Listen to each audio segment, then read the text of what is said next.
All right, are we good to go?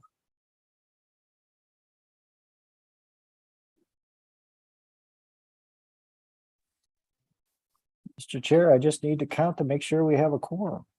All right, it looks like Commissioner Clayton is in attendance, waiting to be called in. All right, I'll bring him in right now, and that'll make 7, I think. So, yes, That we have was a my quorum. count. All right, well, I would like to call to order and welcome everyone to the October 3rd meeting of the Planning and Zoning Commission. Tonight on the agenda, we have 3 public hearings, an update to an open public hearing, 2 letters of recommendation, 2 information reports, and 1 site development plan to amend previous action. Can I get a roll call of commission members, please? Commissioner Helfrey? Here. Commissioner Ward? Commissioner Cohn? Here. Commissioner Cohn? I'm still here. Thank you. Commissioner Broyles? Here. Commissioner Clayton? Here. Commissioner Depler? Here. Commissioner Jackson? Chair Beatty? Here. Chair Beatty? Here. Councilmember Brost? Here. Mayor Boland? And Mr. Chair, the mayor is trying to get in. Okay. Let's see. Can I get an approval of the minutes from September 6th? Motion by Commissioner Helfrey, seconded by Commissioner Broyles. Any discussion? All those in favor say aye. Aye. Aye. Any opposed? Any abstain? Abstain. All right. 601 abstention.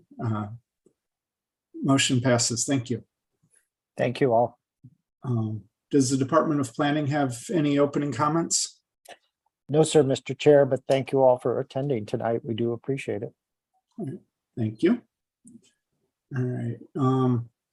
At this time, we will enter into public comment session. Just as a reminder, this is for anyone not wishing to speak on one of the 4 public hearings, but the later agenda items. So if you want to speak on this, go ahead and raise your hand like Mr. Miners has, and we will call you in so you can give your comments. And we'll start with Mr. Miners.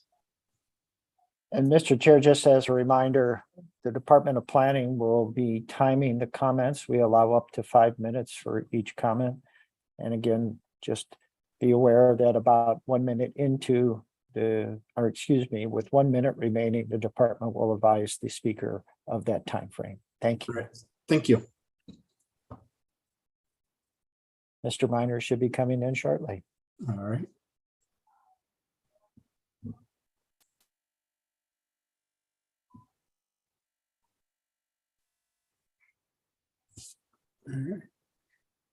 Hello, I'm Mike Miners with St. Charles Engineering and Surveying. I presented or applied for Stacy Byrne ticket check for her rezoning. I just wanted to point out that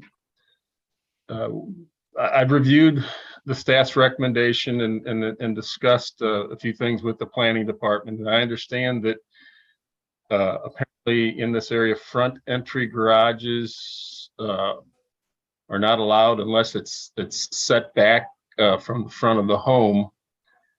But directly across the street from us, there's a number of newer homes that have been built, it looks like within recent years. And every one of them has front entry garages and they're not offset.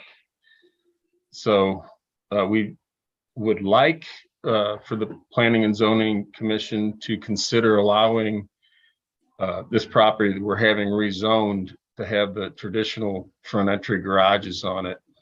Now we have a plan or an idea of building 2 homes on this overall site. Obviously, that's something to come. We'll apply for a division of the land later. We have done a survey on it. My staff has determined the right-of-way width is 49.5 feet wide, and we're willing to dedicate right-of-way to get the needed right-of-way. We'd just like to have the flexibility of front entry garages on our potential 2 homes that we would be building on the property in the future. 1 or 2. That's the basis for my comment. All right, thank you for your comments. Thank All right. Stacy Byrne, you're next.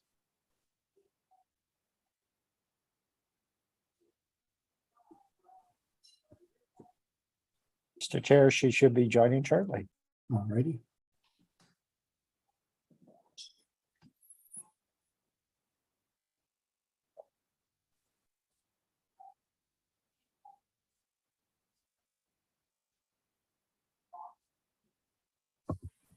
Am I in here now? Yes, you are. Go ahead and state your name Okay. and address and then go ahead. Okay, Stacy Byrne, ticket check. And I have 2418 Etherton, and Mike just spoke on my behalf as well. So we are just really requesting, the big thing is the front entry garages, due to the lot size and the setbacks and what else we're doing with that. Those proposed 2 lots is what we're trying to get out of that. So again, just wanted to reiterate Mike's comments, and we are really looking for trying to get front entry garages on those 2 lots. Thank you for your comments.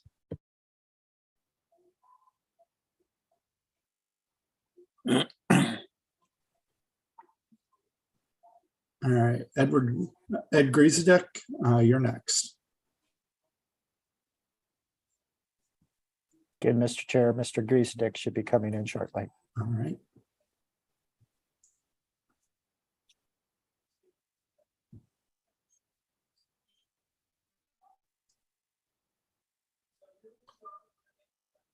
There we go. You ready? Yep, go ahead. Okay. Name and address and then go ahead. My name's Ed Griesedek. I'm an attorney of offices at 5 Indian Creek, 63131.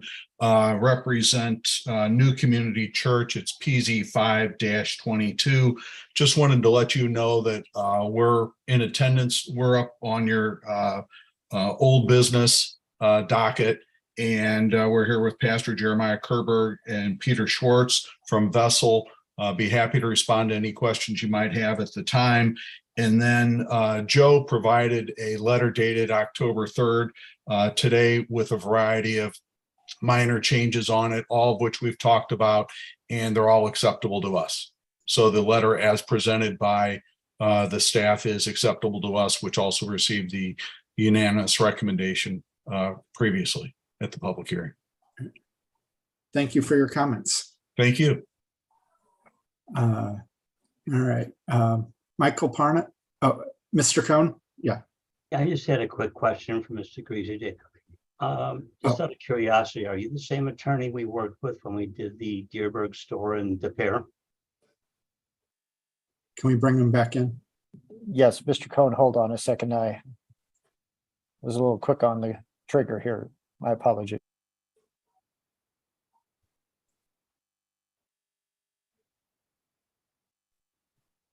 Yes, on the, are you saying in the city of De Pere? Yes. Did we work Yes, I together? represented Deerberg's in the city of De Pere on their matter. Okay, we were the property owner. We worked together, and I just wanted to say you did a great job, and thank you. Oh, okay. Those are always scary comments. No. I never quite know where that's going to go. There was a competitive supermarket that was giving us a little bit of a headache on that one. I heard that. Yes. All right, thank you. That was my only comment. Thank you. Welcome back. All right. Michael Parnas.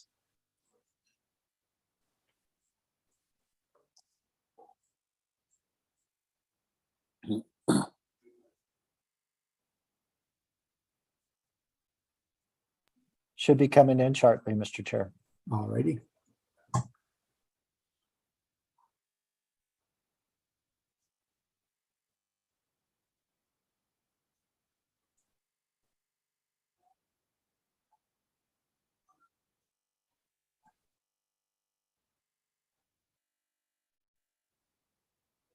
Mr. Chair, I'm getting a notation that Mr. Parmas declined to be promoted to panelist. Okay. Oh, I'll go to Mr. Bierman and then sounds good.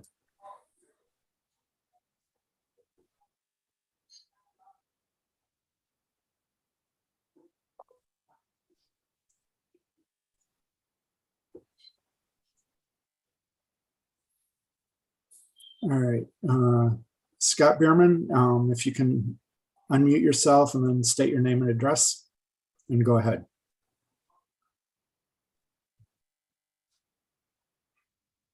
Hello, my name is Scott Bierman. I live at 16347 Windcrest Falls Way. That's Wildwood 63005. Okay, go ahead. I just like to voice my opposition for solar panels on the front of any homes within the subdivision. Given the current state, it seems like there's plenty of room on the back of homes for power, and it's in the charter, and all of the subdivision restrictions show no solar panels on the front of the home, only on the rear, which wouldn't be a problem. And there's existing homes that have panels on the back of the home, not on the front. And so also in the subdivision, Mr. Downey, the way his home faces, there's sufficient room for a southern facing bank of solar panels, to which should be sufficient for any standard home. That's all I have. All right, thank you for your comments. One more thing. Many of the residents in the subdivision have tried to voice concerns. They've sent in emails, but I don't know if they've made it in or not as part of the public opposition. I didn't know if they'd been reviewed. So I just wanted to make that comment. All right, thank you for your comments.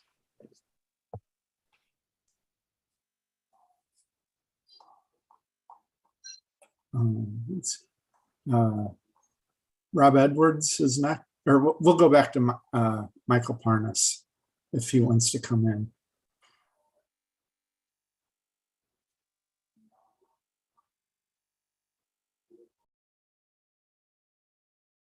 Mr. Chair, Mr. Parnas should be coming in shortly. Okay. And just a reminder, let's see. We do have, I believe we have 2 solar panels up for discussion tonight in Windcrest Falls. One is a public hearing, the other, the public hearing was last month, and we will be taking up action on that tonight. Mr. Chair, Mr. Parnas seems to have gone off screen and he's no longer listed as an attendee. So Okay, I will move on to another, Mr. Edwards, if that's okay. sounds good.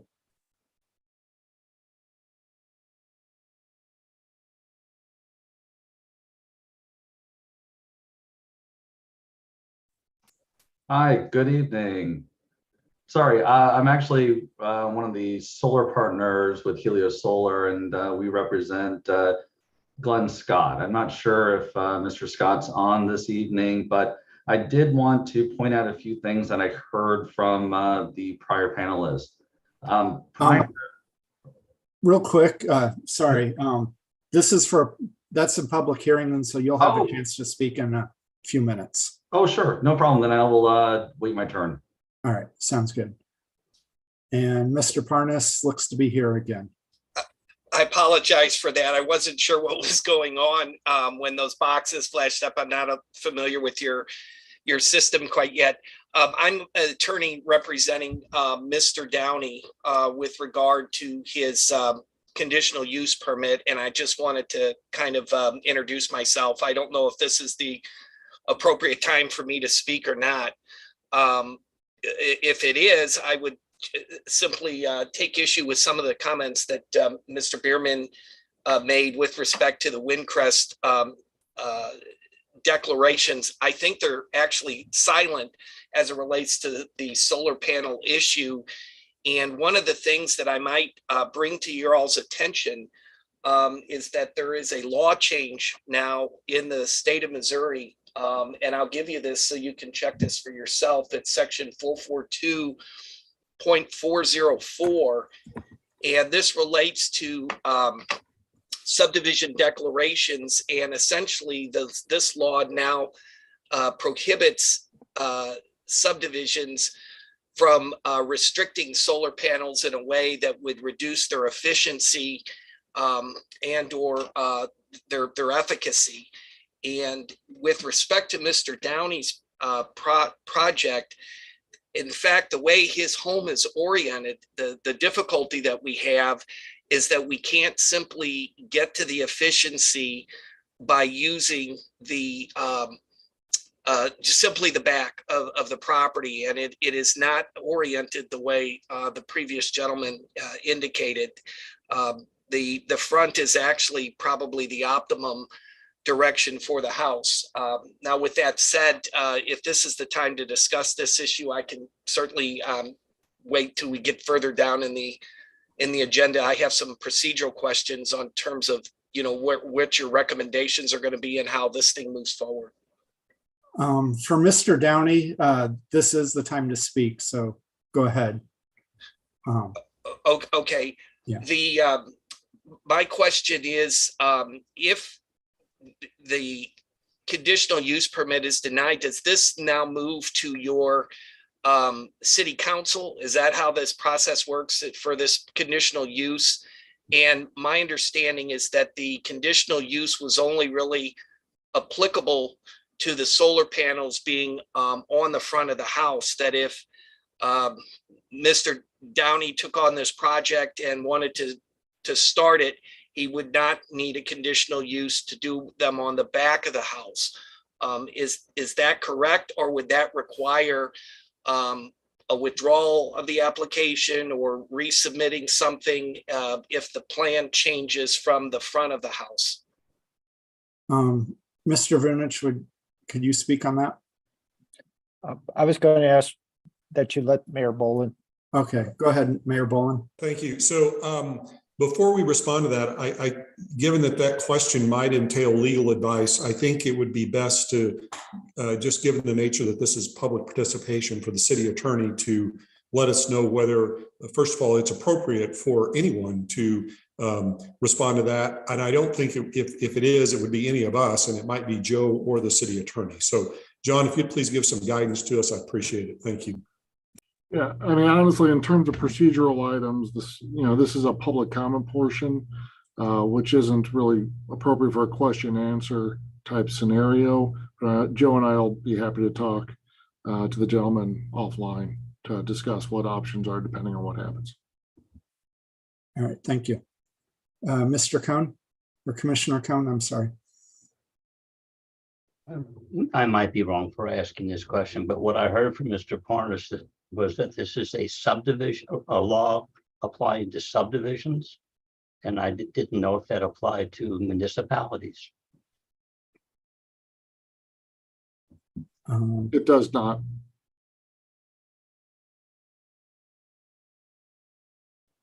Thank you.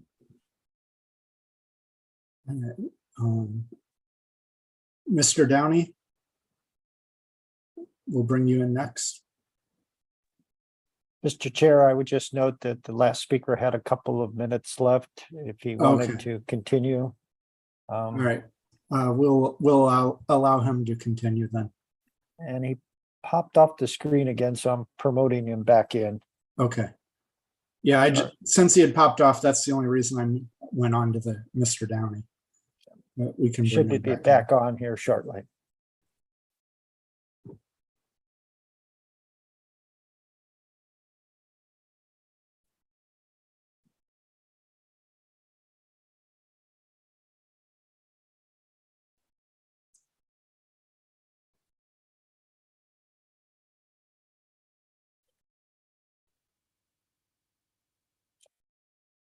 Mr. Chair, he's declined again to be promoted. I'm going to go to Mr. Downey with your permission.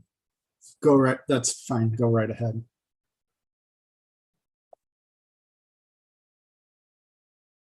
Mr. Downey should be joining shortly.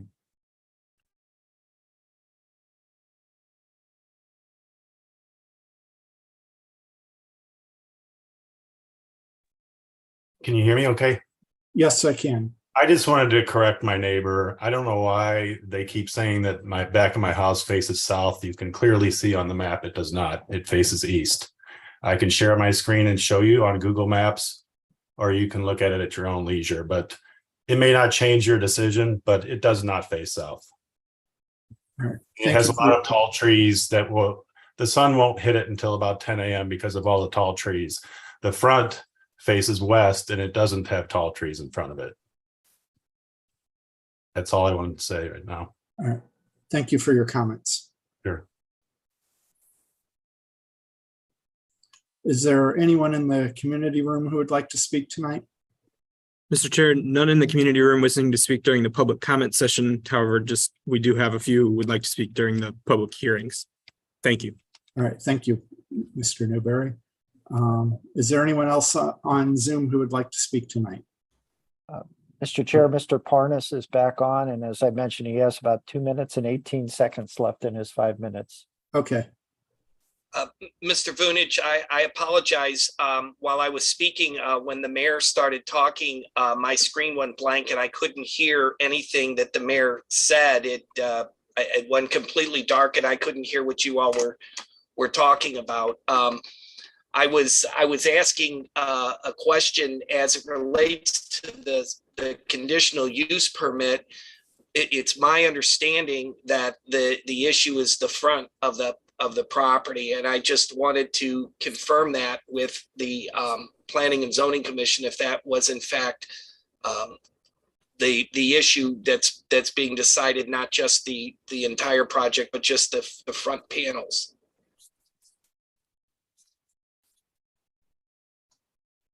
And Mr. Parnas, the mayor had requested that Mr. Young, our city attorney, respond to the request. Question. Okay. Well, on the response I provide is that this is a public comment portion, not a question and answer portion of this meeting. But Mr. Vunich and I are happy to talk to you offline. Okay. Okay. Thank you, John. And Mr. Chair, I have to backtrack a little bit. I misunderstood one of the speaker cards. We do have an individual in the community room who would like to speak during the public comment session. Okay. Go ahead and bring them forward. Just give me a moment.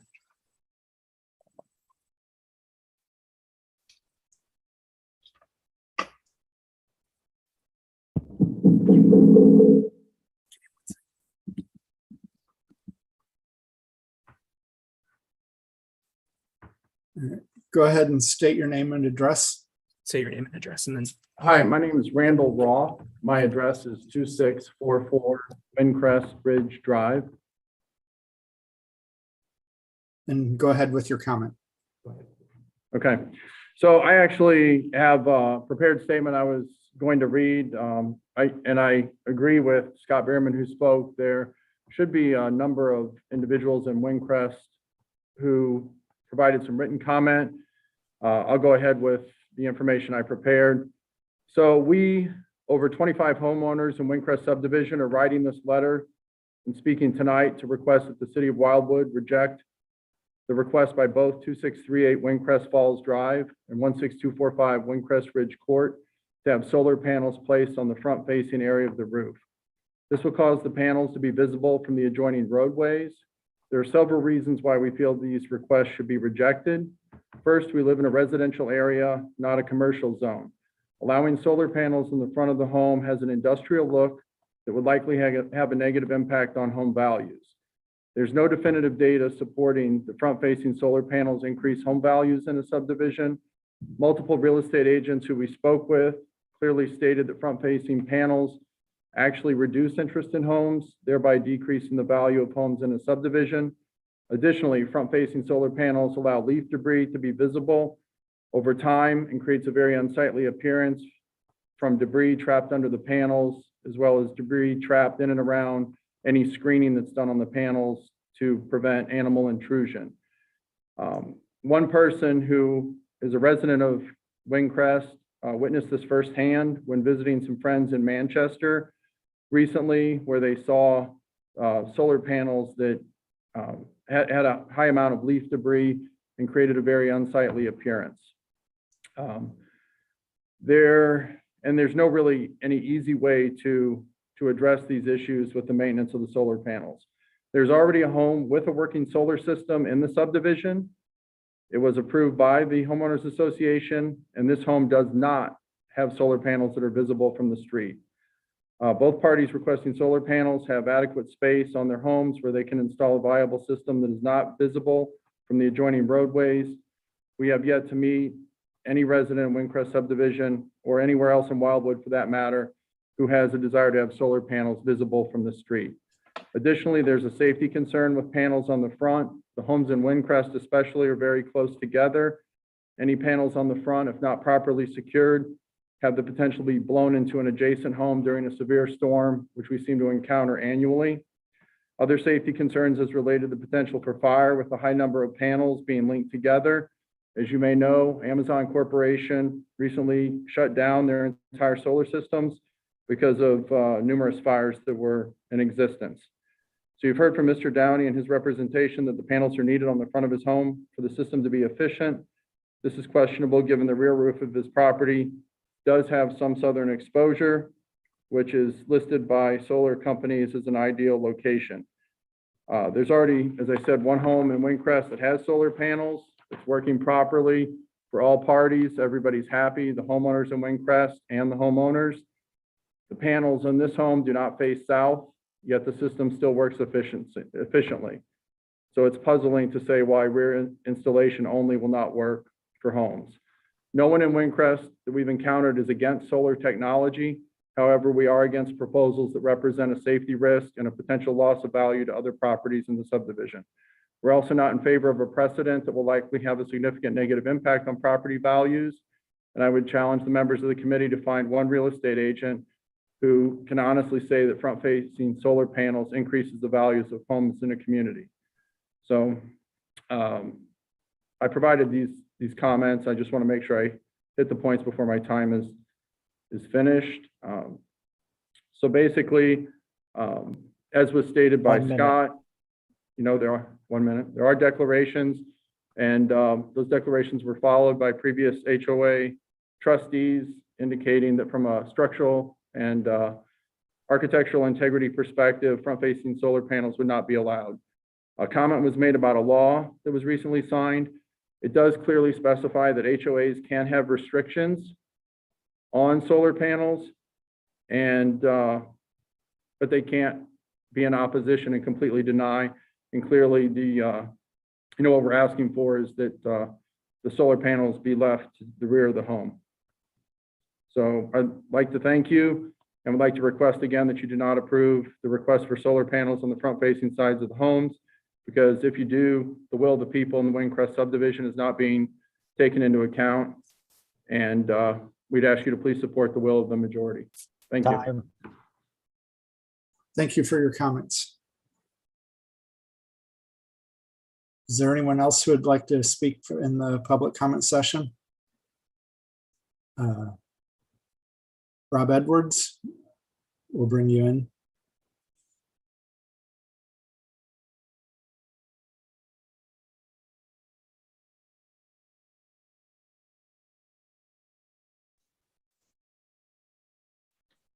Hi again. Sorry about that. I actually represent Glenn Scott. I'm with Helios Solar Power. I've listened, and there's a lot of inaccuracies that I've heard throughout today's discussion. So I just want to throw a few facts out just so that this panel can have all of the necessary facts.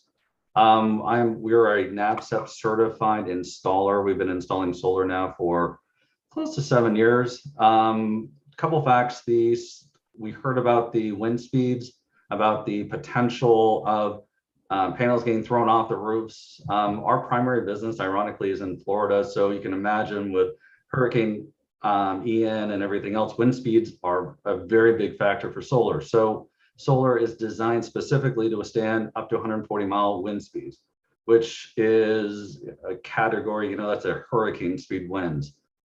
Second part of it, when it comes to the non-interference clause, yes, you're absolutely right. HOAs have some say when it comes to panel locations if it doesn't decrease efficiency. Now, there's a big difference between south-facing panels and north-facing panels. By putting panels on the south face, And versus north, you're losing almost 30% efficiency just from south to north. So if you're looking to actually go solar, by moving the panels from south to north, you're losing nearly 30%, and that's a very big investment.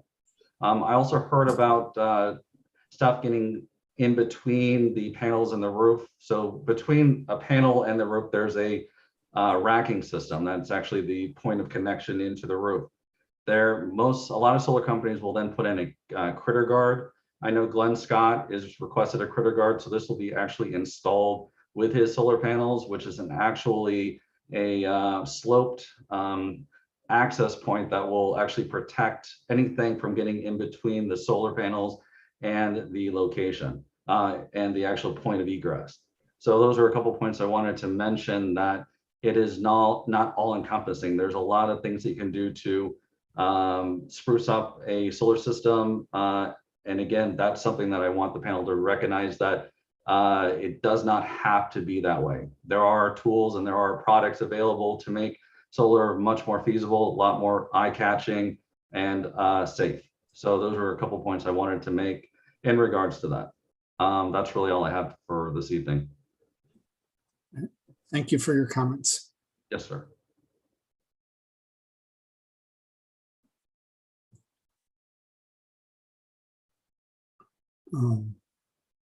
Any last call for public comment session?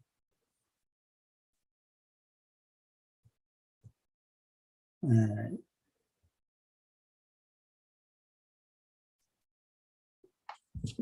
So all right, so we have 4 public hearings tonight. We will start the first one, and as soon as I pull up my intro speech. In the city of Wildwood, public hearings are truly intended to accept comments and questions concerning these items. Since these requests are being presented at a public hearing, no action is planned on these items tonight, and consideration of them is to be taken no earlier than November 7th, 2022. This approach ensures the members of the Planning and Zoning Commission will hear all opinions before taking any action.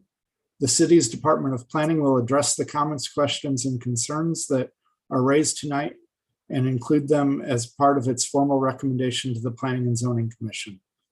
Anyone in attendance at City Hall tonight wanting to speak should fill out a speaker's card and leave it with Mr. Newberry. Those in attendance via the Zoom webinar platform should use the raise hand feature to indicate you wish to speak at these hearings. A team member will then add you to the list of speakers, which will be communicated to me as chair, and I will invite you to speak when it is your turn. The commission will allow all parties adequate time to present their position, but all speakers are limited to 5 minutes each. Speakers will be advised when 1 minute is left in the allotted time. In addition, information on these items can be found on the city's website at www.cityofwildwood.com. The commission would like to thank you for your cooperation and participation in tonight's hearings. All right. So first on the agenda, Mr. Vunich, PZ 14-22. Thank you, Mr. Chair. PZ 14-22, 18443 Rigger Road, care of Kevin Calzada, 18443 Rigger Road, Wildwood, Missouri, 63005. Request for a change in zoning from the PS Park and Scenic District to the NU non-urban resident district upon a parcel of ground that is 4.36 acres in size, which is located on the north side of Rigger Road, west of its intersection with Shiloh Valley Drive. Street address 18443 Rigger Road, St. Louis County, locator number 22X440070. The property was previously part of Babler State Park, but was sold into private ownership by the state of Missouri. Such sale, and now the property is used for residential purposes, necessitates the request for zoning change to address its legal but non-conforming status. The property is located in Ward 1, and Mr. Newberry has some slides. Thank you. Thank you, Mr. Vunich. Mr. Newberry. Thank you, Mr. Chair. The department just has a few slides to familiarize the commission and the public with the proper subject property regarding the item that was just read into the record. The first is an aerial of the area with the property highlighted in a light blue color. The next is zoomed in a little bit onto the property where you can see the home, and the surrounding large parcels are Babbler State Park. Next slide is just a photograph of the front of the home standing at the driveway at Rieger Road. The next is just a different angle down the street to the east of the front of the home. And then the next two slides are standing at the driveway, just giving you a perspective of what the frontage of the home looks like on Rieger Road. This is looking to the south. This is to the east on Rieger Road, and this is to the west. And then the final photograph is just to show you the rear yard area of the home of the subject property. And with that, Mr. Chair, the department concludes its presentation. I do believe the property owner may be in attendance. Yeah, I'm on, Mr. Newberry. Thank you. All right, thank you, Mr. Newberry. Is there, Mr. looks Chair. like Commissioner Jackson has arrived. Is there anyone on the commission who has any questions or comments? Mr. Chair, the property owner is here tonight if you'd like to hear from him, and I have promoted him as a panelist. Okay, yeah, I see him here. Do you have any comments? Yeah, I guess I'll just mention that this was, we purchased this home back about 3 or 4 years ago. And my understanding is that this PS zoning district was established at the time of the original sale of the home back in 1979, I believe. So it has been under this zoning district since then. So I've been told that I cannot pull any permits on the home until the zoning issue is corrected, because nothing can be addressed or applied to a PS residential zoning district, which doesn't really exist as I understand. So it appears to be an error, as I understand it, but I'm obviously just hoping that we can move this process to get it corrected to a proper residential property. Understood, thank you. Commissioner Helfrey? Thank you, Chair.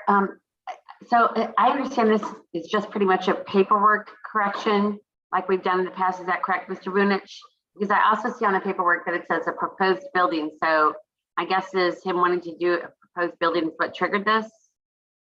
Yes, the property owner would like to construct an outbuilding to basically support his primary use, the residence.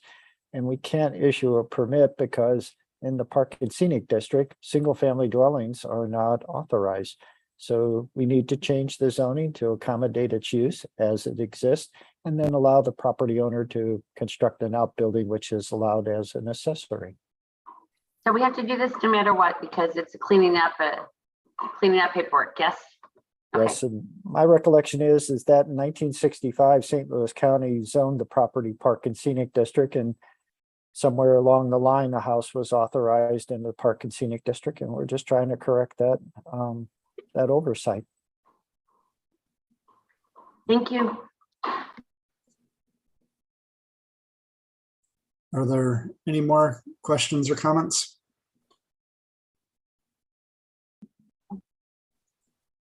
Can I get a motion to close the public hearing?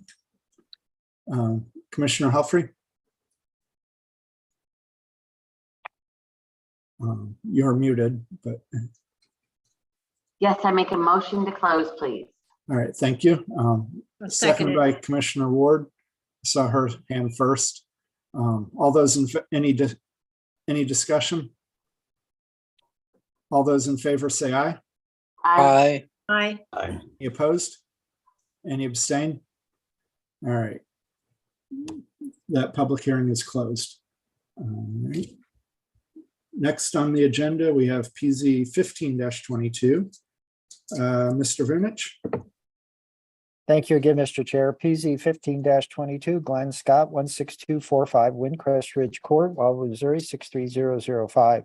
Care of Hilo Solar Power, 1017 South Vega Street, Alhambra, California, 91801.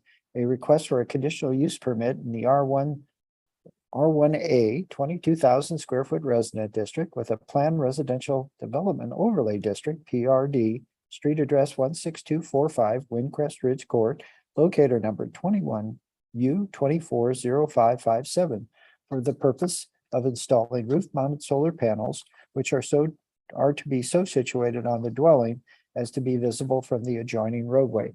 This request is to be reviewed in accordance with Chapter 415.120 R1A 22,000 square foot resident district regulations of the City of Wildwood zoning ordinance, which establishes standards and requirements for the installation of solar panels. This requested permit is required due to the panel's placement on the front-facing area of the roofs of the dwelling, thereby causing them to be visible from the adjoining roadway. This particular property is located in Ward 2. And Mr. Chair, for the purposes of the record, the department would like to introduce into the record the city's charter, Chapter 415 of the City of Wildwood Municipal Code, the zoning ordinance, and specifically noting Chapter 415-500, the conditional use permit procedure, the file that has been developed and maintained by the Department of Planning regarding this particular request and all contents contained therein, and then any testimony, exhibits, or other items offered as part of tonight's hearing. And I believe Mr. Newberry has a few slides. Thank you. Thank you, Mr. Vunich. Mr. Newberry? Thank you, Mr. Chair. The department has prepared just again a few slides to familiarize the commission with the property. The first of the slides is an aerial view of the overall subdivision and surrounding area with property highlighted in light blue. The next image is the aerial of the home, a closer view. And then this photograph is standing at the property owner's driveway looking to the west. Next photograph is standing at the same location looking more towards the east. And the next series of photographs are the different sides of the home from the street. This is again standing at the driveway. This is the side of the home that faces the view to the east that was shown earlier. And then this standing farther to the west from the driveway, which you can see here in the foreground. And the final photograph is standing a little bit farther down the street, looking towards the east. And that concludes the department's brief presentation. Mr. Chair, Mr. Scott is in attendance in the community room. Whenever you are ready, just let me know and I'm gonna get him set up to speak whenever time is ready. Thank you. Thank you. I don't see why we can't let him go ahead and speak now. So Okay. Go ahead. And Just give me one moment. I'm going to do it a little different this time. Use this one.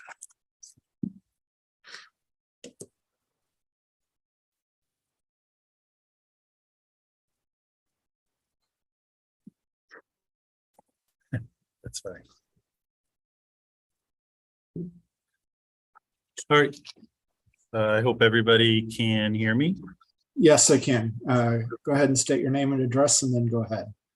Hi, my name is Glenn Scott. My address is 16245 Windcrest Ridge Court, Wildwood, Missouri. I am here to request a conditional use permit tonight for my home solar project. I have reviewed a lot of the public comments submitted for my project. And I did want to point out right off the bat, several of them are addressed specifically to Mr. Downey's project and I don't believe should be attached to my project. The other thing that I would like to point out is Mr. Downey's home and lot are considerably different from mine. My lot is 1.8 acres. It is over 50 foot from my house to the street. It's well over 150 foot from my house to the closest house in the neighborhood. So I have I've owned the home for 14 and a half years. I have continuously improved and updated the home for all of those 14 and a half years. I do landscaping and planting every year. I've greatly increase the number of trees and bushes on my property to provide screening. Those will only continue to get bigger with time. So most of my house currently you can't see, most of my roof area you can't see from the street. The one roof that has the most panels on it is slightly visible from some parts of the street, depending on where you go. But as I said, it's well over 50 foot from the street to my house. The reason I put the panels there is that is a clear area without any trees. I do have some south facing roof that I could put panels on, but then they would be shaded by the large oak trees. I have a lot of very large oak trees, and they are not going to get smaller with time either. I did not want to trim those oak trees to keep from shading my panels, so I purposely avoided putting panels where they would be shaded by the oak trees. I did want to address the safety concerns also. These projects are reviewed by St. Louis County, Ameren UE, Metro West Fire Protection, and City of Wildwood Planning Department. These are all highly regarded professional public safety experts, and they are all required to approve that this is safe design and good design. So I believe we should respect their professional capabilities and believe them when they sign off that these are safe panels. I did also want to point out that again, with it being so far from my home to the next home, if my panels were to catch on fire, my house could burn down completely to the ground, and it wouldn't affect any other house in the neighborhood because it's so far away. So 1 minute. Thank you. Last thing I wanted to talk was aesthetics and resale. This is an over $50,000 project that is adding value to my house. It will increase the assessed valuation of my house, the taxes that I pay, and increase the value of my house. It will make it a higher value comp for any other homes in the neighborhood, getting real estate comps. My panels are black panels on a black roof with skirting all the way around. So I think you will be hard pressed to even notice them as you drive by. But if you do, I think they will look sleek and modern and not at all obtrusive. Thank you. Thank you for your comments. Are there questions from the commission?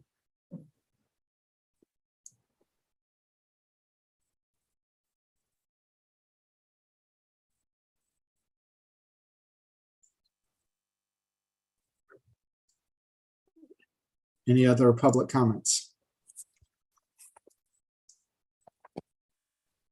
Mr. Chair, with your permission, if there's any other attendees that would like to speak on this, please use the raise hand feature and the department will promote you.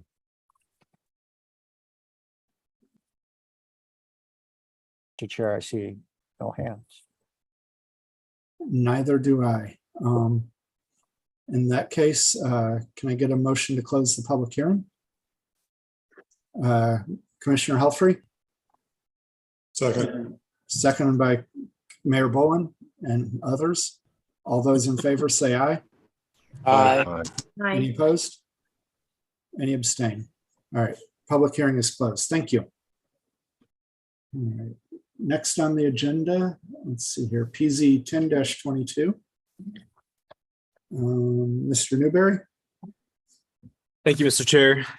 PZ 10-22, City of Wildwood, Planning and Zoning Commission, care of Department of Planning, 16860 Main Street, Wildwood, Missouri, 63040.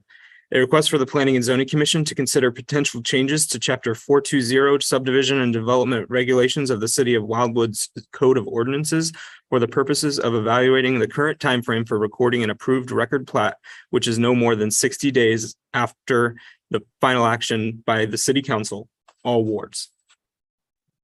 Thank you, Mr. Newberry. Mr. Vunich? Thank you, Mr. Chair. Mr. Chair and members of the Planning and Zoning Commission, this particular matter was presented to this body recently to seek the authorization to present the matter at public hearing tonight. The matter relates to a process in our subdivision and development regulations and how timeframes are established for the recording of record plats.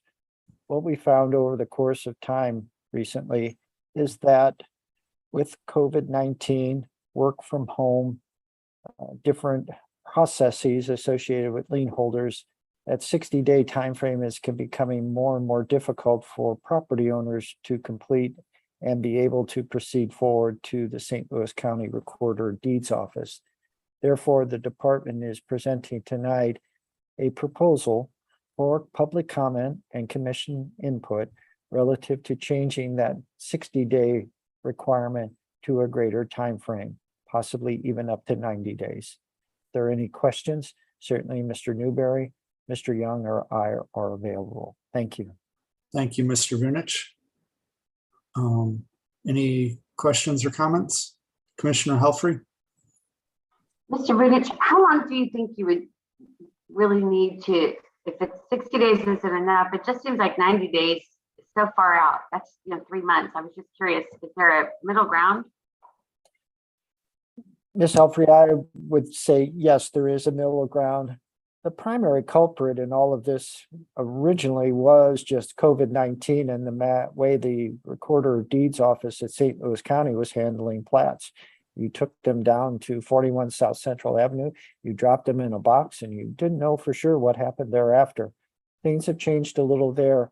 The other culprit has been just a lot of these plats have to be sent to lien holders that are out state, and that just takes time.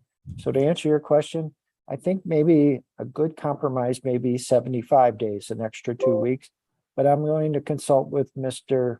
Young and see what he thinks from his expertise from other communities and then bring back a recommendation. Thank you. Commissioner Cohn? Yes, basically, we're just asking for more time, but there's nothing to restrict anybody for getting it done sooner, if possible. Exactly, sir. Thank you.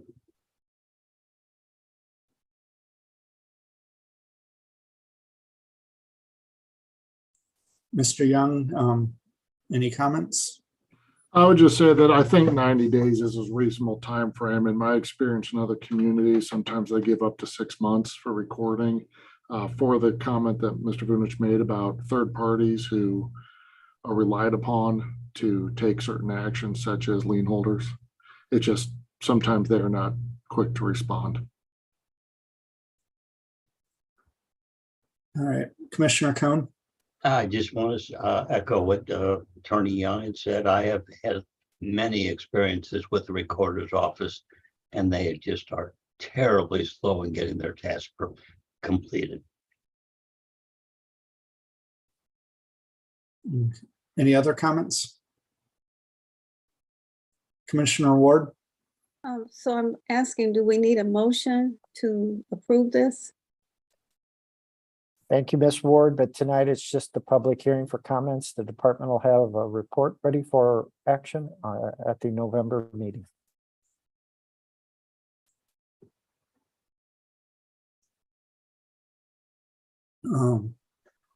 Commissioner Helfrey? I will make a motion to close. All right, is there a second? Seconded by Commissioner Depler. Any discussion? All those in favor say aye. Aye. Any opposed? Any abstain? All right, public hearing is closed. Thank you. Next, we have an update on PZ 6-22. Mr. Vunich. Thank you, Mr. Chair. Update PZ 6-22, Joseph Devine, 3466 Whitsett Fork Road, care of Rising Sun Solar, care of Megan Hale Murphy, 3525 Roanoke Road, Suite 110, Kansas City, Missouri, 64111. A request for a conditional use permit in the NU non-urban resident district, street address 3466 Whitsett Fork Road, locator number 26W520090, for the installation of roof-mounted solar panels, which are to be so situated on the dwelling as visible from the adjoining roadway. This request is to be reviewed in accordance with Chapter 415.090 NU non-urban resident district regulations of the City of Wildwood zoning ordinance, which establishes standards and requirements for the installation of solar panels. The requested permit is required due to the panel's placement on the front-facing portions of the roof areas of the dwelling, thereby causing them to be visible from the adjoining roadway. This particular property is located in Ward 6. And Mr. Chair, as part of the original public hearing, all of the items for the record were introduced, such as the charter, etc. Thank you. All right, thank you, Mr. Vunich. Mr. Newberry? Thank you, Mr. Chair. As was noted, this is an update item regarding an open public hearing. The Planning and Zoning Commission held its public hearing regarding this item on June 6, 2022, and at that time passed a motion to hold the public hearing open to the October meeting and also to a time at which it could be reviewed with the trees not having their leaves on them. So the department wanted to honor the motion by providing an update at this October meeting, but also wanted to give you an update on the condition of the trees at the property, given it's so early in the month. The leaves are still on the tree. So the department would ask the commission to support the steps to leave the public hearing open and present it again at the November 7th meeting. Thank you, Mr. Newberry. Mayor Boland? My recollection is this was Commissioner Jackson's point earlier when the motion was made, and I would agree with the department's request to extend this at least until November. And if it's in order, I would make that motion. All right. Thank you, Mayor Boland. Seconded by Commissioner Clayton. All those in favor say aye. Aye. Aye. Aye. Any opposed? Any abstain? All right, motion carries.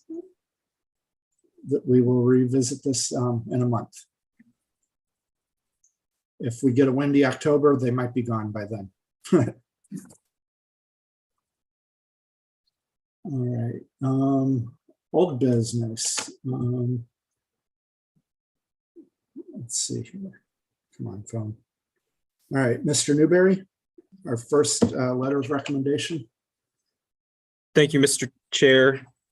A response to a communication dated May 12, 2022 from Mike Whalen Custom Homes regarding an application for a waiver to the city's requirements for large lot single-family subdivisions being required to install packaged wastewater treatment plants in areas of the Wildwood community not currently serviced by public sanitary sewers, which would thereby allow the use of individual wastewater treatment systems on each of the lots of record. This large lot subdivision is being proposed upon an approximately 66-acre tract of land located at the northeast corner of Melrose Road at State Route 100, street address 18456 Woodlands Meadow Drive, St. Louis County, locator number 25X520021. A total of 13 lots are being proposed as part of this residential subdivision, the West Eden subdivision. It's located in Ward 1. Thank you. Thank you, Mr. Newberry. Mr. Vunich. Thank you, Mr. Chair. Mr. Chair and members of the commission, at the last meeting of this body, a recommendation was made on the department's information report to grant the waiver. The letter of recommendation in draft form tonight reflects that action of the Planning and Zoning Commission and now shows its authorship of such.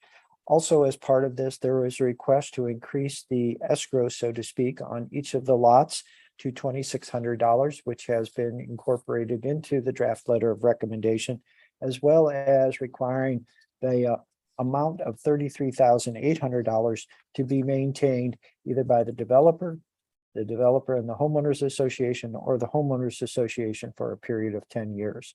With those changes, this report is ready for final action by the Planning and Zoning Commission. Thank you. Thank you, Mr. Vunich. Any discussion or a motion? Commissioner Helfrey? I have a question. When I was looking over, probably for Mr. Vunich, when I was looking over all of this stuff for the meeting today, in my notes I have written down 10 years from when? Because this is supposed to be a neighborhood of, I believe it's 13 lots. And so we all know that neighborhoods can take a long time to build or a little time to build, and the nature of things right now, we don't know. So would it be 10 years from when they begin to break ground, or is it going to be 10 years from when the neighborhood is complete? And then I just want to be clear. Well, I'll leave that go. That's my big thing right now. I personally would like it to be from 10 years from completion, but there you go. Well, Madam, Ms. Helfrey, the approach that is usually taken by the department and the city is that at the time of building permit, that amount would be collected. And so the full amount wouldn't be available until all building permits have been requested for the 13 lots. And from the perspective of the department, the 10 years would start then.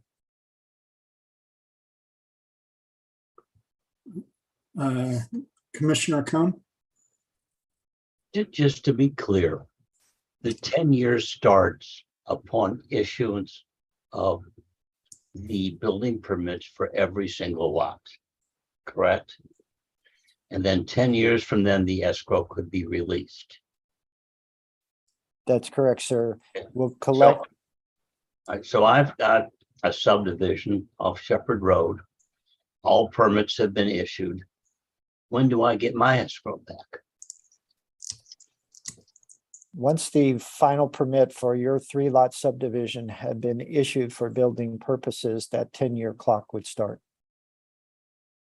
Wait a minute, I've got a 10-year clock? No, I'm just using your subdivision as an example since you mentioned it. Okay, so, but I've got a 3-lot subdivision.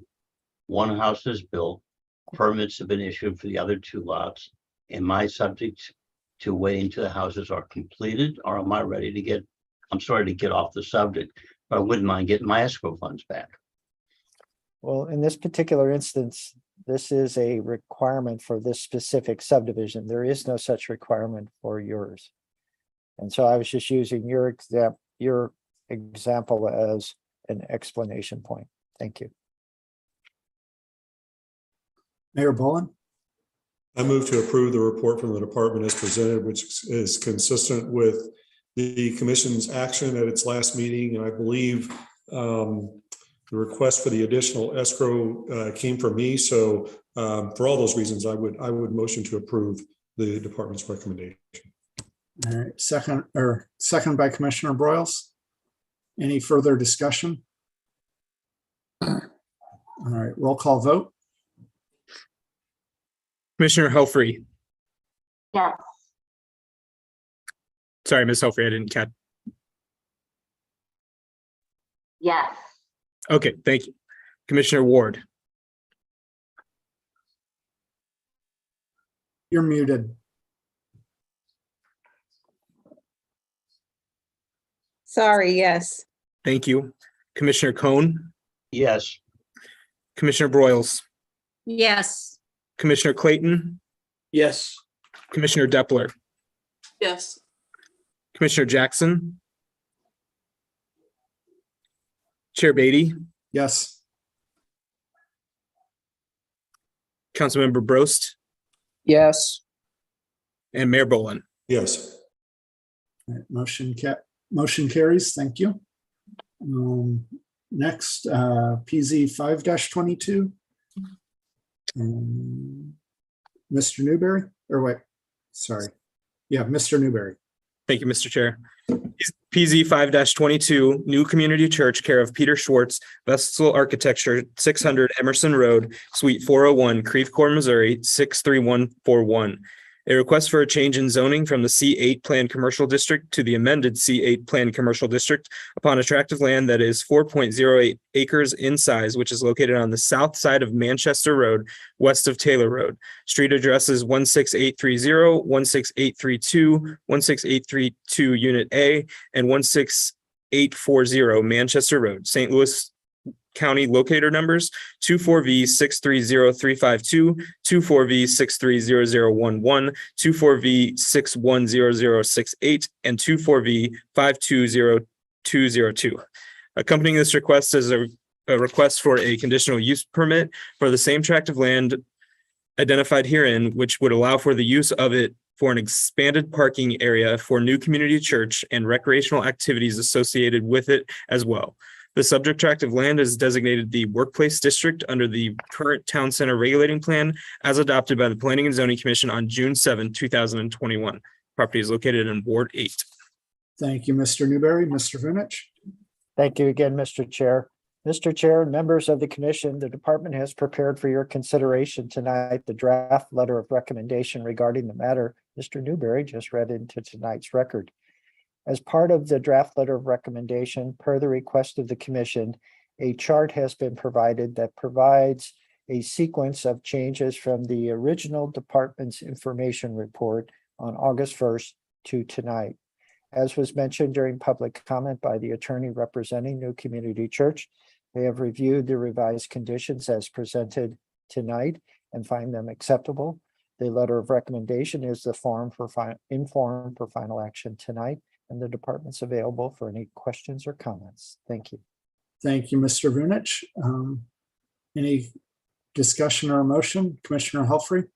I make a motion to approve the recommendation. Is there a second? Seconded by Commissioner Clayton. Any further discussion? All right, seeing none, roll call vote. Commissioner Ward, Yes. Commissioner Cohn, Yes.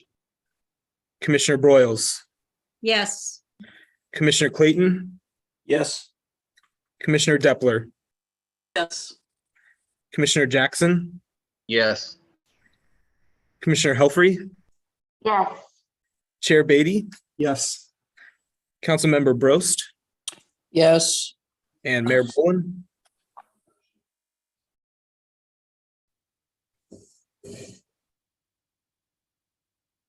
He is muted and video turned off.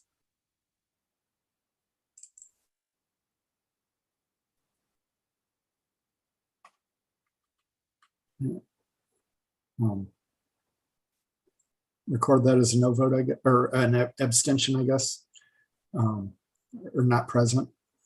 Not present, sir. Yeah. All right. Motion passes. Let's see here. Next on the agenda, PZ 8-22. Mr. Vunich.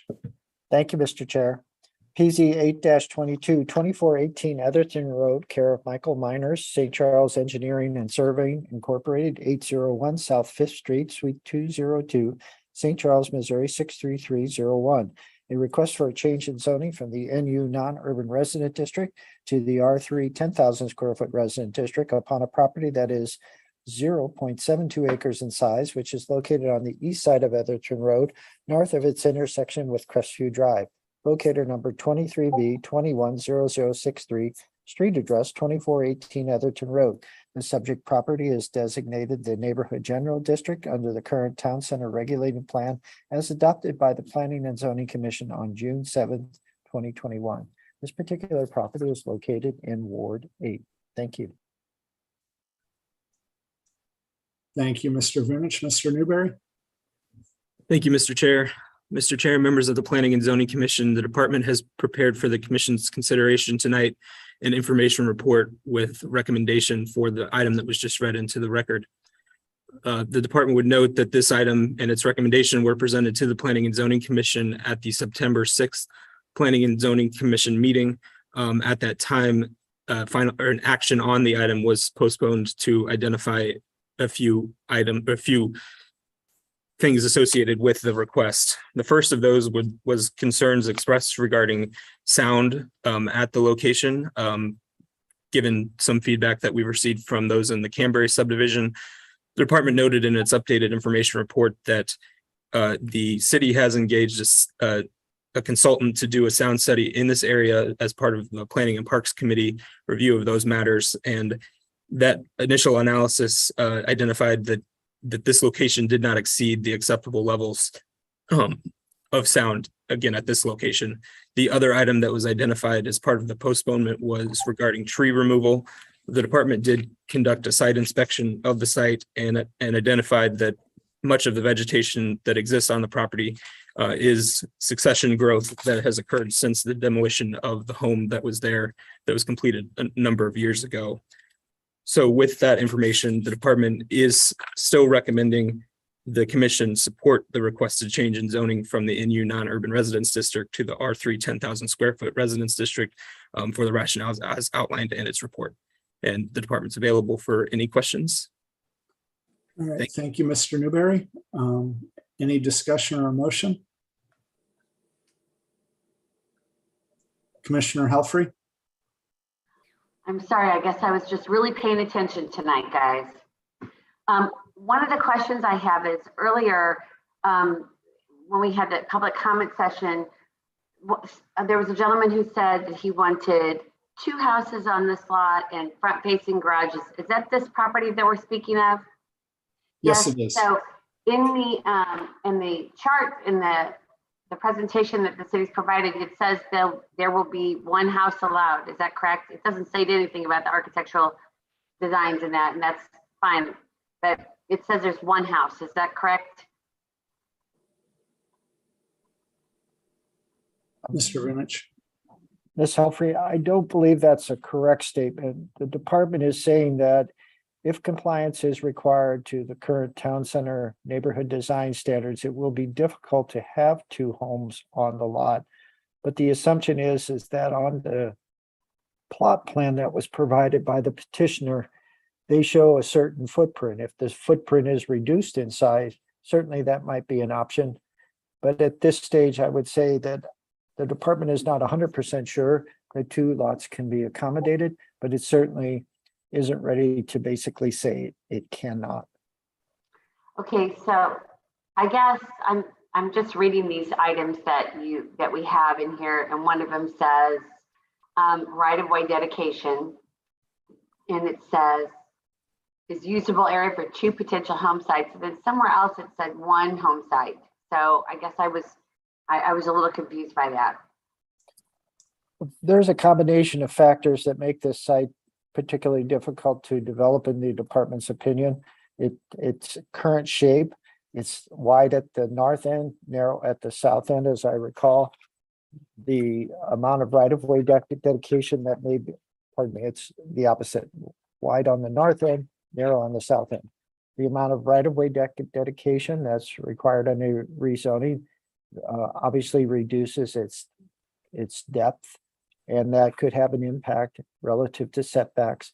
And then, as was noted, there are tree preservation requirements, there's public space requirements. And so from all of those perspectives, the department isn't sure.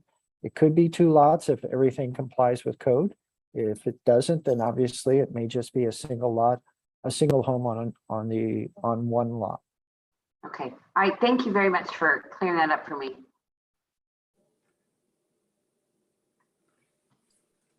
Any further discussion? Commissioner Depler? So in the review of the vegetation that is on the lot, are there large trees that would be out of scope of being removed to accommodate this new construction, or are all the trees below that threshold? Well, Ms. Depler, our code requires that all vegetation in the setback areas other than that which is necessary for access to the lot or lots and for utility installations have to be preserved. So almost the entirety of the setback areas will be preserved. And then within the buildable area of the lot, 30% of the existing woodlands has to be retained. So in total, there'll be trees that are preserved on the property. It's just, again, some of those are succession growth and not necessarily grand trees or specimen trees, but there will be tree preservation required. So are there any grand trees or that are in areas that would preclude 2 residences? The department's inspection tried to identify as many as they could. The department did not identify any grand trees, but certainly, again, impetus will fall on the property owner to do the tree stand delineation, then provide the tree preservation plan. And if there are any, those are the ones we protect, generally speaking, regardless if it's in a setback or not. Okay, thank you.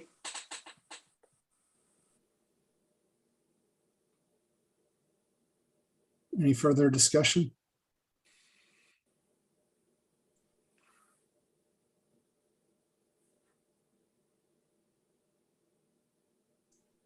Is there a motion? Commissioner Helfrey? I'll make a motion to approve the city's recommendation. All right, thank you. Seconded by Commissioner Clayton. Further discussion? Roll call vote. Commissioner Cohn, Yes. Commissioner Boyles, Yes. Commissioner Clayton, Yes. Commissioner Depler, Yes. Commissioner Jackson, Yes. Commissioner Helfrey, Yes. Commissioner Ward, Yes. Chair Beatty, Yes. Councilmember Brost, Yes. Mayor Boland. Yes. Thank you. Motion carries. Thank you. All right. Next on the agenda, PZ 11-22. Mr. Newberry. Thank you, Mr. Chair. PZ 11-22, Thomas Downey, 2638 Windcrest Falls Drive, Wildwood, Missouri, 63005, care of Straight Up Solar, 11693 Lilburn Park Road, St. Louis, Missouri, 63146. A request for a conditional use permit in the R1A 22,000 square foot residence district with a planned residential development overlay district, street address 2638 Windcrest Falls Drive, locator number 21U 210370. For the installation of roof-mounted solar panels, which are to be so situated on the dwelling as to be visible from the adjoining roadway.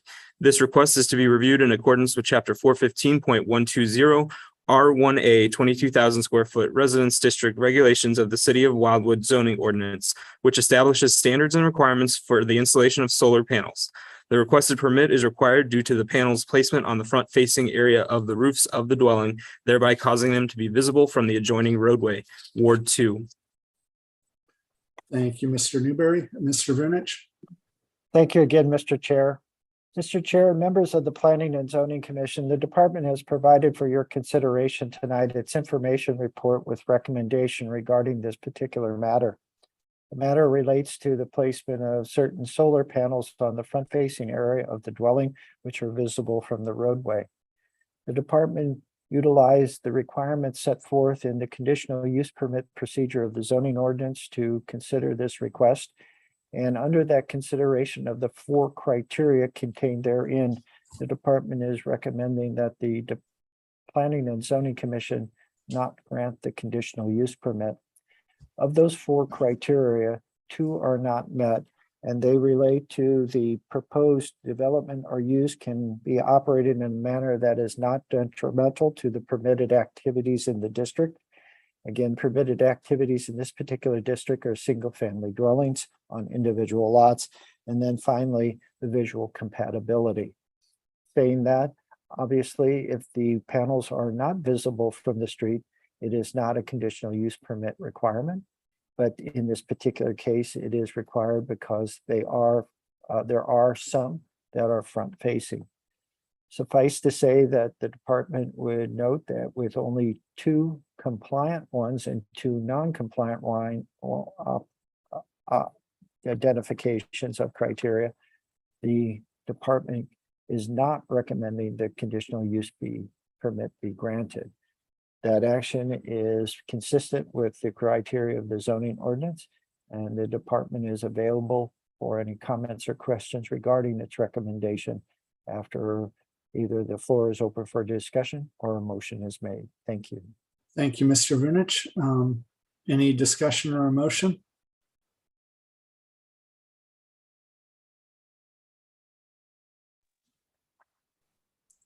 Commissioner Depler.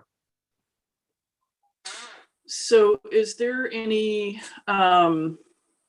accommodation that could be made by the petitioner to, reduce the amount on the front facing part of the structure, so that we could, make some accommodation and allow them to have solar panels? I totally understand it doesn't comply with our regulations with the front facing, but I would, if they're willing to make any accommodation to remove some of that, I was just curious if that was looked into. Commissioner Depler, the department did not necessarily negotiate a approach that might be more acceptable to the commission.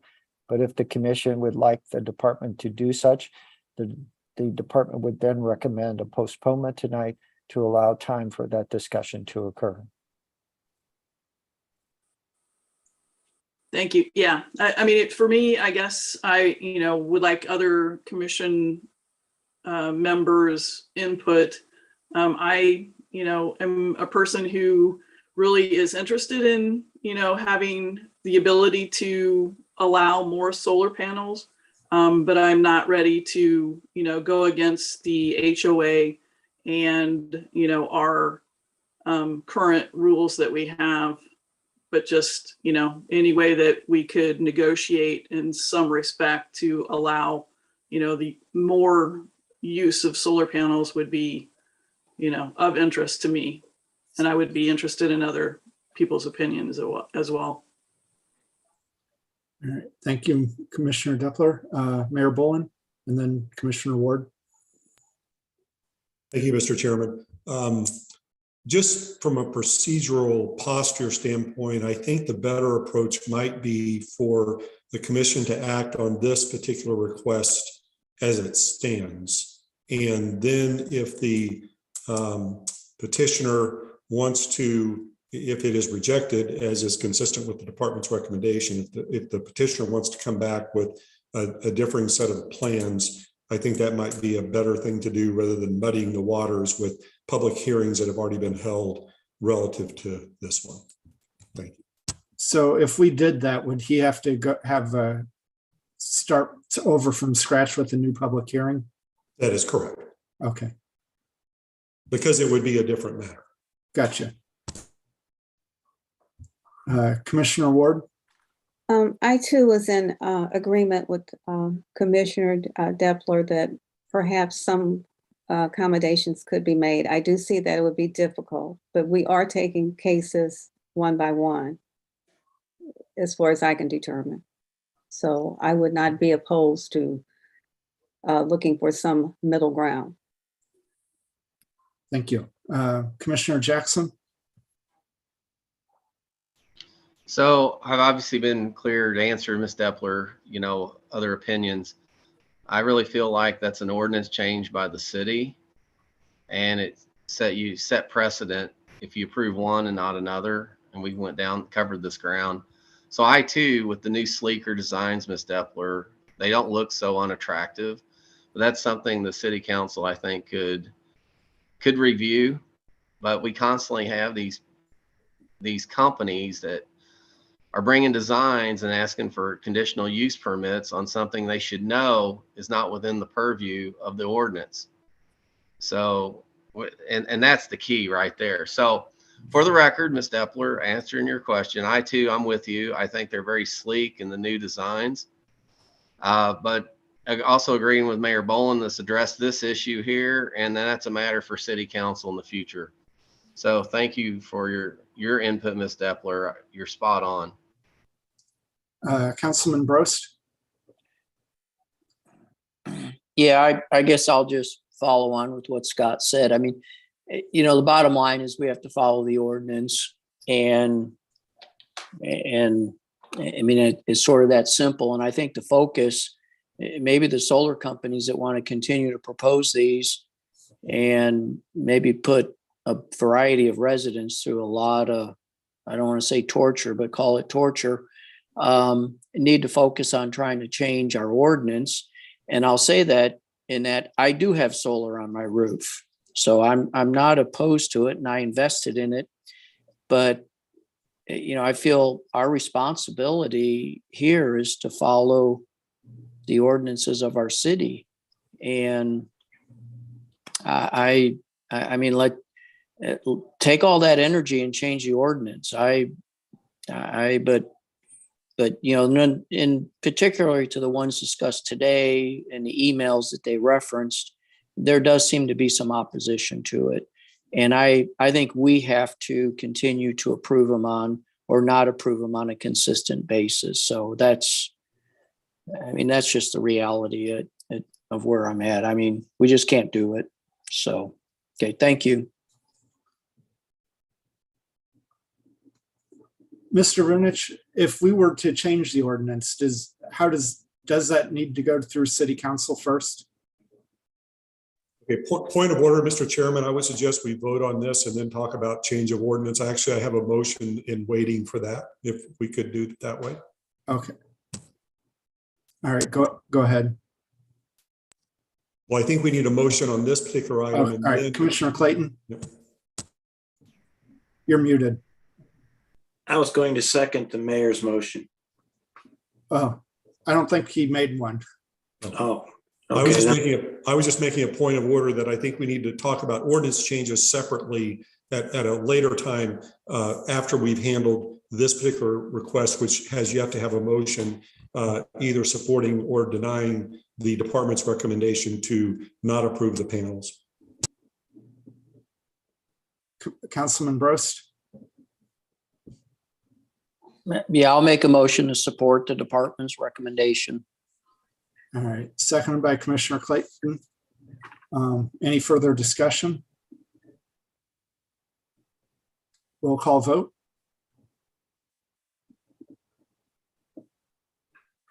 Commissioner Broyles, Yes. Commissioner Clayton, yes. Commissioner Depler, Yes. Commissioner Jackson, Yes. Commissioner Helfrey. Abstain. Thank you. Commissioner Ward. Sorry, Commissioner Ward, you're muted. Yes, sorry. Thank you. Commissioner Cohn, Yes. Chair Beatty, Yes. Councilmember Brost, Yes. and Mayor Boland. Yes. Thank you. All right, motion carries. All right, Mayor Boland. All right, thank you, Mr. Chairman. And now to your point, Mr. Chairman, about the ordinance. So I've been giving this a lot of thought, and I think we would all agree that the city has attempted with its current ordinance to balance the interests of what I would also expect we all agree with, which is the propriety and good outcomes from properly placed solar panels and environmentally conscious approaches for energy that are good for our city and our residents. I think it's also important to realize that we've had a lot of these debates against the backdrop of this. Our ordinance does not prohibit solar panels. Our ordinance actually encourages solar panels. And the debate that we've been having has been exclusively limited with a number of these requests to Councilmember Brost and Commissioner Brost's standpoint from what I believe to be solar companies that have been instigating some of our residents and putting them through a situation that could very well not end well for them, relating only to front-facing solar panels.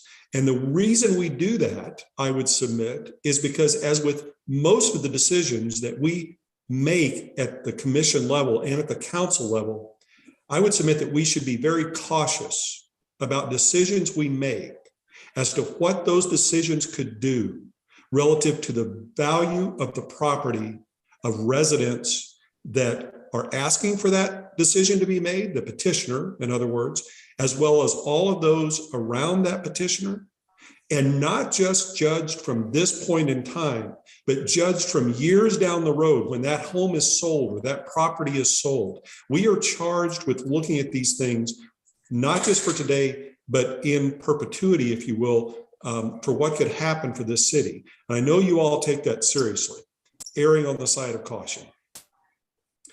I think that from a practical standpoint, what we have occurring with respect to the front facing solar panels, I've noticed this when these come before the commission, is that they're always presented with leaves around them. And I've asked myself often, why is that? Why are they presented more often than not with leaves like we just saw tonight? And we know from our prior discussions that, and I think one of the speakers pointed this out tonight, there is absolutely no evidence that suggests solar panels improve the value of homes, particularly front facing. That is a given.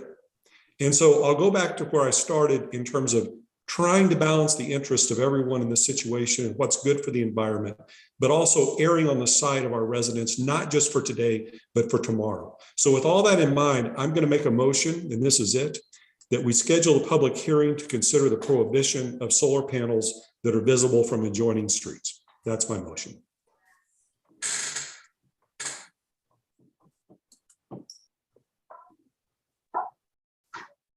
Commissioner Helfrey? Okay, just your motion. Can you rephrase your motion for me one more time? The motion is that we schedule a public hearing to consider the prohibition of solar panels visible from adjoining streets. I would second that motion. Any discussion on it?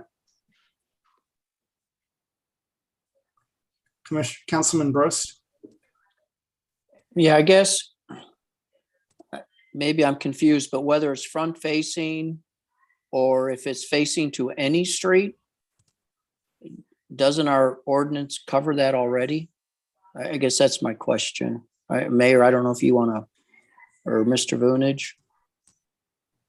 If I may, Mr. Chairman, thank you for the question, Larry, through the chair. Our current ordinance does address it, but it addresses it in a way that is giving rise to this commission and the city, therefore making potentially ambiguous and inconsistent results, granting it here, not granting it there, which I think is the worst of all outcomes. And so I think we need to get definitiveness relative to this. And so the answer is to your question, yes, sort of. Well, in fact, the ordinance does address it, but it does it in a way that allows those decisions to be made on an ad hoc, case-by-case basis. And I think what we're finding and we're going to find is that will be done in an inconsistent and ambiguous way. And so that is why I've made the motion that we have a rule one way or the other on it. And that's the basis for my motion. All right. Councilman Brost? And so do I understand that then within your motion, then the concept of a CUP would be null and void? Mayor Bowen? Thank you, Mr. Chairman. I would defer to the city attorney, but I believe that is the case relative to these cases that we've been having before us. Several of them pretty much at every meeting asking for the approval of panels on front and visible streets. So the motion has nothing to do with what we as a city certainly support and approve, which is solar panels on homes. I'm going to end where I started. This is not about prohibiting those. We approve them. We recommend those and we encourage people to do it. This is limited specifically to a hearing on those that are visible to front and adjoining streets.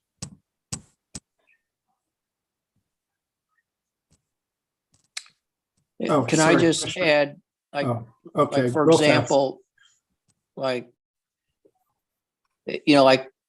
we've had discussions with them on the side of a home, on the back of a home that are visible from a street. But then we've also had some discussions as to, and this might be how it might be worded, but say it's on the front of a home, but it's on 30 acres that's facing a private road. There's always going to be an exception to it. So I don't know if it would be a public street or a city street or a state street, something, because if somebody's out in the middle of beautiful wildwood on 30 acres and they want to put them on the front of their home, which again, I would not do, but they would have that option. Is that what you're saying? Mayor Boland. You muted yourself. Sorry. The motion is limited specifically to visibility to those streets, visibility to those streets. So in your scenario, if someone is putting them on the side of their home or the front of their home, back of their home, what have you, they are not visible. That would not be within the scope of this. But what I would also add is this is not a motion to specifically prohibit them at this point. It's a motion for a public hearing to consider the matter. Commissioner Jackson.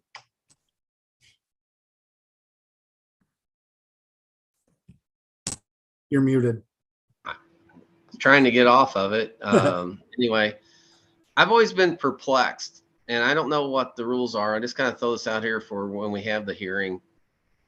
If Travis, Joe, Steve, whoever's doing all this stuff, why can't they say no according to the ordinance? And is there some mechanism where it wouldn't even come up before P&Z?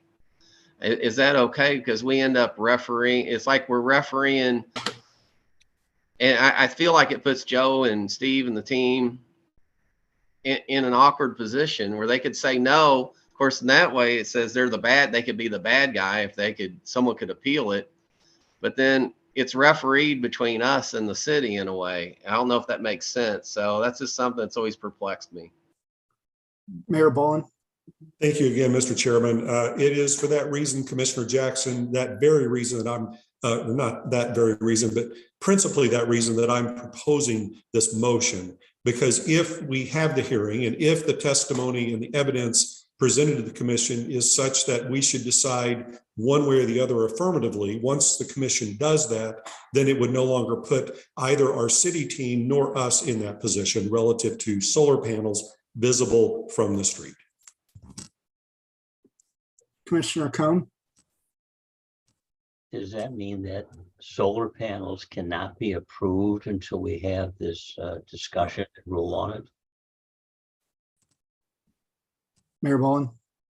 Thank you again, Mr. Chairman. No, Commissioner Cohn, the current ordinance stays into effect until it is ultimately changed, which would require city council action. Thank you.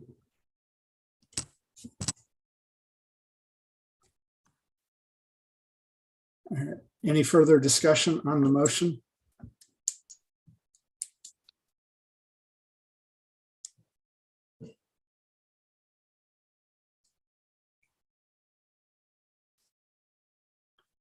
All right.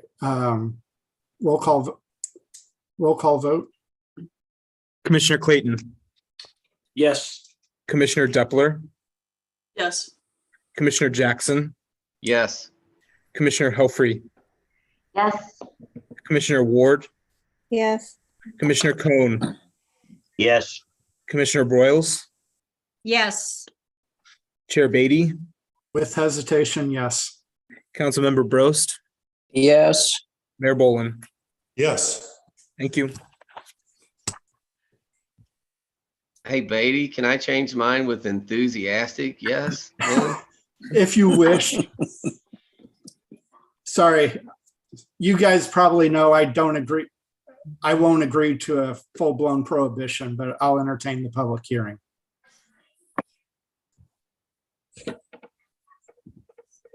So, Mr. Chairman, Yes, sir.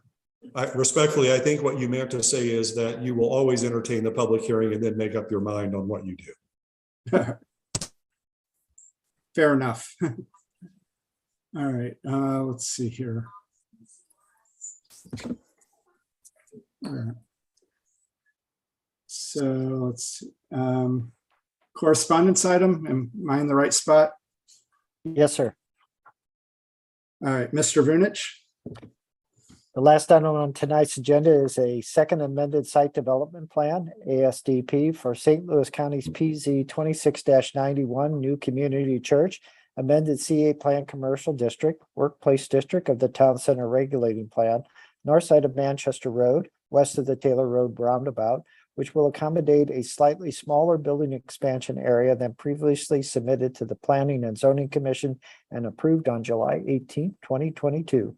This particular property is located in Ward 8. Thank you. Thank you, Mr. Vunich. Mr. Newberry. Thank you, Mr. Chair. Mr. Chair and members of the Planning and Zoning Commission, the department has prepared an update report regarding the item that was just read into the record. The Planning and Zoning Commission in July of 2022 approved an amended site development plan for an expansion at the existing new community church facility.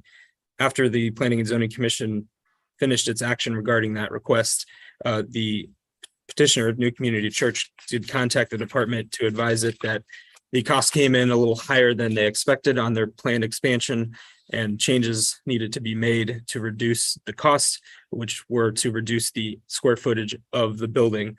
That reduction in square footage of the building, notably in the basement area, was reduced to below 3,000 square feet, which took away the code requirement to have accessible entrances into the basement area. The department is presenting this report with a recommendation that the Planning and Zoning Commission authorize those changes as noted in the report, and to authorize the department to process those changes to the site development plan through its internal review process. With that, Mr. Chair, the department is available for any questions. Thank you, Mr. Newberry. Any discussion or a motion? Commissioner Cohn? Make a motion to approve the department's recommendation. Thank you. Is seconded by Councilman Brost. Any further discussion? Roll call vote. Commissioner Depler, Yes. Commissioner Jackson, Hang on just a second, let me get a video on. Yes, I think that's the rules. You gotta have your video on, sorry. thank you, sir. Commissioner Helfrey, Yes. Yes. thank you. Commissioner Ward, Yes. Commissioner Cohn, Yes. Commissioner Broyles, Yes. Commissioner Clayton, Yes. Chair Beatty, Yes. Councilmember Brost, Yes. Mayor Boland. Yes. Thank you. All right, motion carries. Thank you. All right. Let's see here. So I think that's all we have for tonight. And those of you who are on early, I mentioned to, I asked Mr. Vunich about other commissions, if they were still meeting remotely or not. And he said most everyone has gone hybrid. So I'm going to make the recommendation that we follow suit, which means I will need to be at City Hall for these meetings from here out. And I just thought I would bring it before the full commission if there's questions or discussion on the matter. Commissioner Cohn, you're muted. Yes. If we approve going to a hybrid, are you saying that you are actually required to be at City Hall? I would be as away? chair, but you guys would not be. Okay, so if you are absent, I would be required to be at the City Hall as vice chair. I believe so. Is that correct, Mr. Vunich? I'm going to defer to Mr. Young on this particular item. Okay.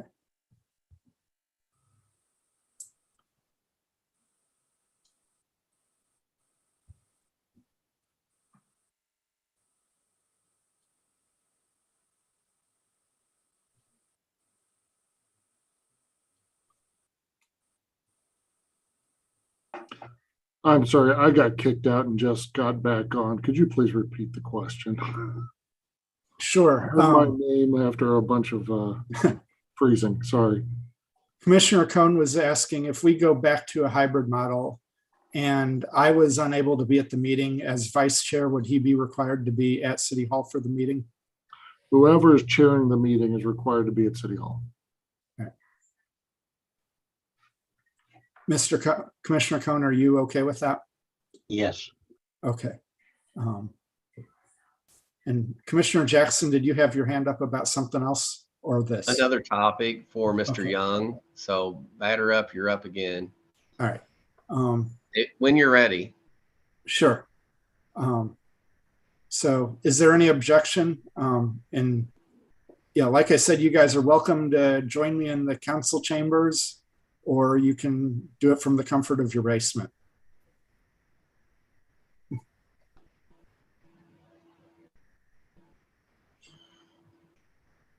All right. I'm with it as long as we have the flexibility, because often I have to call in from work. I can't get out. Yeah, I understand. Yeah, if we were to make it mandatory, I'd definitely recommend going back to a 6:30 or 7 o'clock start time. But, all right. Seeing no opposition, we'll plan for that. And with that, Commissioner Jackson, your question? So my subdivision group, or HOA, if you will, has their annual meeting on October 23rd. I believe there was going to be a letter written by Mr. Young and the team at Wildwood in regards to the Missouri statute that was passed where people could operate a business from their homes, to give some sort of framework. And I'm just wondering if you might have that done before October 23rd. A draft has been prepared, circulated amongst the city team. Comments have been received, and a final draft should be completed very shortly. Do you think that will be before October 23rd, or best guess is fine? I see no reason why it wouldn't be. And who at City Hall would have that first? Mayor Boland, Steve Cross, Joe Vunich, Travis? If you could streamline that to me the minute it's done, so I can. And of course, my wife Stacy's a municipal assistant judge or whatever you got her doing, Boland. If you can copy her as well, if you remember. If you don't, that's fine. What I would suggest is the intent, I believe, was to send it to all known homeowners association. I don't know if it was presidents or all members of the board, their trustees of their boards, but we'll also distribute as a CEC to each member of the Planning and Zoning Commission. Okay. Thank you. All right, Mayor Boland. I think City Attorney Young handled as to who it should be distributed to. Thank you. All right, thanks. And if no one has anything else, can I get a motion to adjourn? I moved to adjourn, but I wanted to say, I got on a little late. I wanted to congratulate the Wildwood Celebrate Wildwood Commission. It was a great Celebrate Day. All right, thank you. So I second the motion. all right, motion by Commissioner Ward, second by Commissioner Boyles. Any discussion? All those in favor say aye. Aye. Any opposed? All right, see you all next month. Thank you.